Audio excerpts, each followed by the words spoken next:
So ಇದು ರೋಷನ್ ಬೇಗ್ ಸದ್ಯಕ್ಕೆ ಜೈಲುವಾಸದಲ್ಲಿರುವಾಗ ಆಸ್ಪತ್ರೆಗೆ ಅವರೀಗ ಚೆಕಪ್ಗೆ ಅಂತ ಹೋಗಿರೋದು.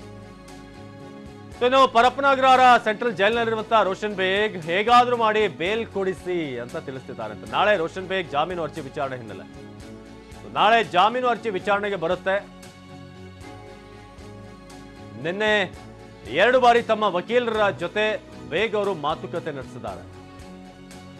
ಹೇಗಾದ್ರೂ ಮಾಡಿ ಬೇಲ್ ಕೊಡಿಸಲೇಬೇಕು ಅಂತ ಅವರು ಮನವಿ ಮಾಡಿದ್ದಾರೆ. ಹೇಗಾದ್ರೂ ಮಾಡಿ ಬೇಲ್ ಕೊಡಿಸಿ ಅಂತ ತಮ್ಮ ವಕೀಲರ ಬಳಿ ಅವರು ಮನವಿ ಮಾಡ್ಕೊಂಡಿರೋದು.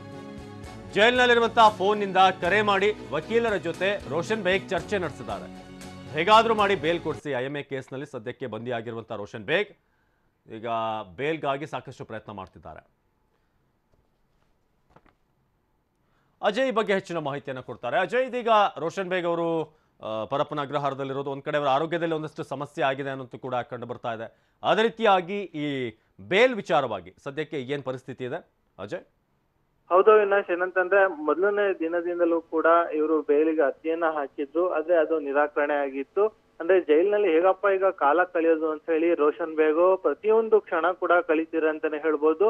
ಇನ್ನು ಆರೋಗ್ಯ ಸಮಸ್ಯೆ ಇದೆ ಅಂತ ಹೇಳಿ ಕೂಡ ಅಲ್ಲಿನ ಅಧಿಕಾರಿಗಳು ಅಂದ್ರೆ ಜೈಲಿನ ಅಧಿಕಾರಿಗಳ ಬಳಿ ರೋಷನ್ ಬೇಗ್ ಹೇಳ್ಕೊಂಡಿತ್ತು.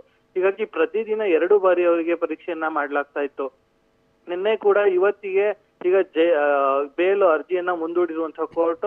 ಹೀಗಾಗಿ ನಿನ್ನೆ ಅವರ ವಕೀಲರ ಬಳಿ 2 ರಿಂದ 3 ಸಲ ಅಲ್ಲಿ ಅಂದ್ರೆ ಜೈಲಿನ ಅಡ್ಮಿನಿಸ್ಟ್ರೇಷನ್ ಬ್ಲಾಕ್ ನ ಕ್ವಾರಂಟೈನ್ ಸೆಲ್ ನ ಅಲ್ಲಿನ ಬೂತ್ ಫೋನ್ ಇಂದ ಮಾತಾಡಿರುವಂತದ್ದು. ಅಂದ್ರೆ ನಂಗೆ ಹೇಗಾರು ಮಾಡಿ ಬೇಲ್ ಬೇಕೇ ಬೇಕು, ನನ್ನ ಆರೋಗ್ಯ ಸ್ಥಿತಿ ಈಗ ಸರಿ ಇಲ್ಲ, ಹೀಗಾಗಿ ನನಗೆ ಬೇಲ್ ಬೇಕೇ ಬೇಕು ಅಂತ ಹೇಳಿ ಸದ್ಯ ಈಗ ರೋಷನ್ ಬೇಗ್ ಅವರು ತಮ್ಮ ವಕೀಲರ ಬಳಿ ಮನವಿಯನ್ನ ಮಾಡ್ಕೊಂಡಿರುವಂತದ್ದು. ಅಂದ್ರೆ ಮೊದಲನೇ ದಿನ ಕೂಡ ಅವರ ಸಹಾಯಕ ವಕೀಲರಾಗಿರುವಂತಹ ಶರೀಫ್ ಅವರು ಕೂಡ ಬಂದೋಗಿದ್ರು. ಅವರು ಕೂಡ ಹೇಳ್ತಿದ್ರು ಇಲ್ಲಿ ಏನು ಸಮಸ್ಯೆ ಇರ್ಲಿಲ್ಲ, ಪ್ರತಿ 1 ವರ್ಷದಿಂದ ಕೂಡ ಇವರು ವಿಚಾರಣೆಗೆ ಹಾಜರಾಗ್ತಿದ್ರು. ಆದ್ರೆ ಈ ಬಾರಿ ಯಾಕೆ ಈ ರೀತಿಯಾಗಿ ಬಂಧನ ಮಾಡಿದ್ರು ನಮಗೆ ಗೊತ್ತಾಗ್ತಾ ಇಲ್ಲ, ಇದ್ರಲ್ಲಿ ಏನೋ ಷಡ್ಯಂತ್ರ ಇದೆ ಅಂತ ಹೇಳಿ ಅವರು ಕೂಡ ಹೇಳಿದ್ರು.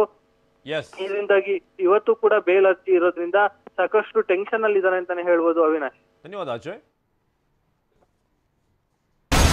ಇನ್ಸೈಡ್ ಸುದ್ದಿ ಸೋಮವಾರದಿಂದ ಶನಿವಾರ ಸಂಜೆ 7 ಗಂಟೆಗೆ TV9 ನಲ್ಲಿ ಮಾತ್ರ.